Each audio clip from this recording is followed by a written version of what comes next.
I've definitely not got enough of this. Look at how much I need to fill.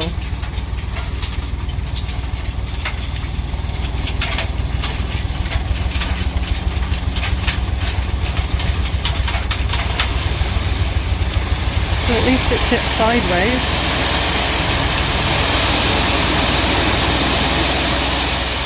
And at least it's not going over the side, she says, hopefully.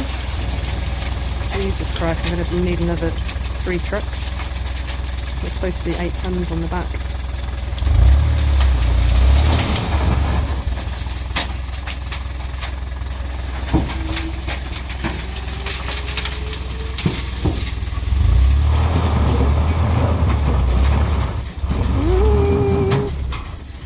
That's not good.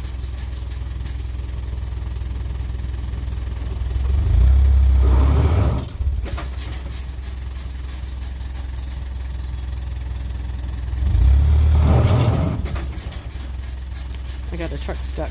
There's some fabric. Not strong enough. Oh shit.